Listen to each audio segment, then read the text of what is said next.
Mucuna Pruriens can be one of the most interesting supplements out there because it increases dopamine levels so significantly that individuals can notice the changes on an everyday basis. One user mentioned that their life feels changed and now they actually want to get up in the morning. And that's what we're going to talk about during this video, what the benefits are, what the side effects are, and how to properly use it, as well as I'll answer some commonly asked questions about the compound. Because I've been using Mucuna Pruriens on and off for the past 4 years, but mostly off, because what happened was I started using Mucuna Pruriens and then I came across a lot of scary stories online about people actually getting irreversible side effects from the compound, about Mucuna Pruriens potentially hurting our dopamine production levels long term. And so it made me a bit mindful of whether or not I should be using it. And what makes Mucuna Pruriens fundamentally so unique is that it's the compound which directly converts to dopamine. So individuals often use another supplement, L-tyrosine. Although it converts to dopamine, there's a couple of steps that it has to take first. First, it has to actually convert to l-dopa, also known as Mucuna Pruriens. By ingesting Mucuna Pruriens, you're increasing your dopamine levels, and what that means in a practical sense should mean more motivation, more focus during the day, perhaps better libido, better thinking, planning, and learning skills. And most importantly, and probably one of the most significant benefits when using Mucuna Pruriens, is its effect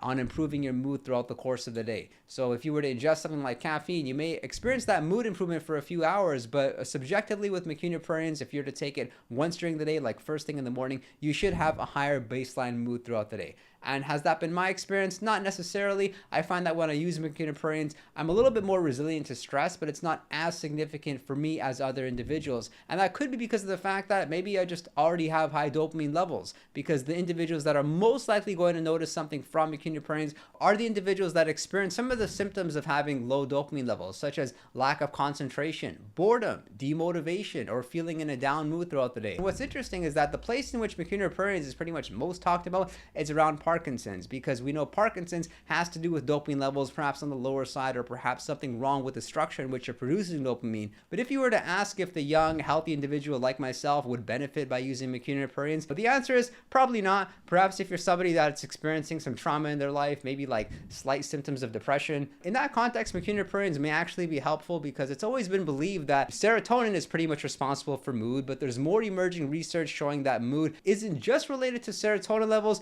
but there's all the things to take into consideration, such as dopamine, such as GABA, and a whole lot more that I've talked about during this video right here.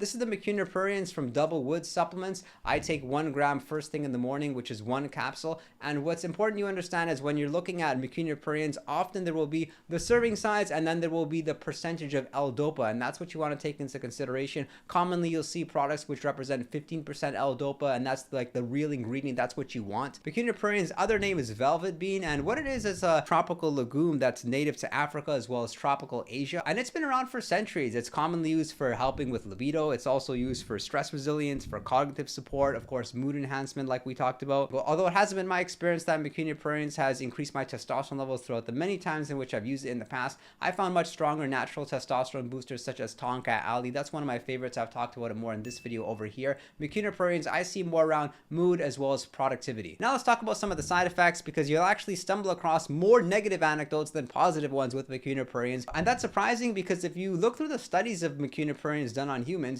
it seems like a pretty well tolerated supplement. Individuals use it, they either feel something from it or they don't. However, this individual mentioned to be careful with this stuff. I can't stress that enough. I didn't like how it made me feel, and it was a pretty horrible feeling. And one of the reasons why individuals may feel in a worse mood when using Mucuna Pruriens could be because of dopamine overload. And it's being said that if you are to increase your dopamine levels, you should as well increase your serotonin levels to keep things balanced. And I'm sure it's a lot more complex than that, but what you should know is that too much dopamine in the brain often leads to anxiety, mood swings, as well as irritability. So that's the first side effect, being in a worse mood. The second side effect, it's a bit more concerning. It's desensitization. And what may happen when using Mucuna Pruriens is that you could potentially hurt your natural dopamine production, just like increasing your testosterone levels. If you are to do that in a way that's abnormal, what may happen when you're using Mucuna Pruriens is that you may be reducing the ability for you to naturally produce dopamine levels, leading to long-term dependence on the supplement. And the third side effect, or maybe not side effect, but considerations about using the supplement, is that it often does interact with other supplements that you're using. So if you are using supplements, especially if they were recommended by a general practitioner, make sure to run Mucuna Pruriens by them first. Make sure they give it the okay. For me personally, I don't notice any side effects when I'm using Mucuna Pruriens. I only experience the benefits, but the benefits, they're not that significant for me to justify using the supplement every single day, and that's probably why I don't.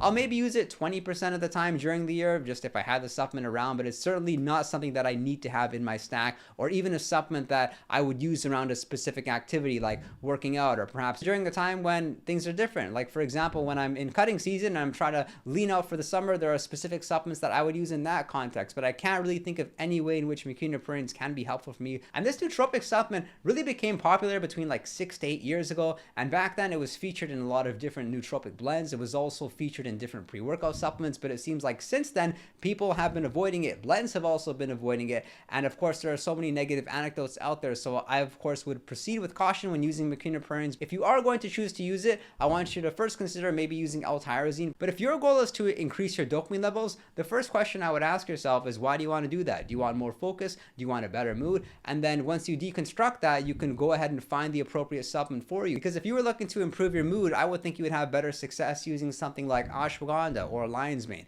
But if your goal would be more in the dopamine context of helping you with like productivity, helping you with focus, I would much rather use L-tyrosine. And it's interesting because when you look at the mechanism of action in which Mucuna Pruriens works and you compare it to L-tyrosine, Mucuna Pruriens, it should be more effective, but it's just not. Like if you were to use 500 to 750 milligrams of L-tyrosine, you would definitely feel focused. You would feel that productivity boost, especially if you use it in a fasted state. But when you use Mucuna Pruriens, it's just likely that you won't notice it doing anything for you unless you're using a much larger serving size. But then if you're using a larger serving size, then you're going to be even more mindful of the side effects. So because it's quite common that you'll actually build a tolerance to using Mucuna Pruriens, then you come off of it and you're in a worse mood afterwards. A common serving size of Mucuna Pruriens will be 100 to 200 milligrams, but that's of the l-dopa extract itself. So of course, make sure to read your bottle carefully. Make sure that you understand the percentage of l-dopa found within your product because they vary. And I would proceed with caution if the product that you have has a higher percentage of l-dopa. Also, some of these products are recommending that you have like 2 to 3 capsules per day, but I think a good practice is just starting off with 1 capsule per day. And I find Mucuna Pruriens to be a pretty flexible nootropic supplement in the way that it doesn't seem to matter when during the day you take it. It also doesn't matter if you were to take it in a fasted state or a fed state for most people. I personally like taking it in a fasted state, and I like stacking with some of the other nootropic supplements. I find that to be a good practice. Like I'll use it alongside alpha GPC because alpha GPC similarly helps with motivation and helps with cognitive function. And individuals may want to be a bit cautious around using Mucuna Pruriens before they go to bed. It can be stimulating. For me, it's not necessarily. It's like pretty mild, and I notice it actually working later, but working in relaxing ways. But it all just is going to depend on you. I want to remind you that we're all going to be different. And I'd love to know your thoughts about Mucuna Pruriens in the comments section below. And do subscribe if you want to see more informative videos like this one. And if you want to chat with me one-on-one, you can message me on Patreon. And of course, be sure to visit our Discord server where we have a 24/7 chat room. We're having a whole lot of fun. And I thank you for your support and look forward to seeing you next time.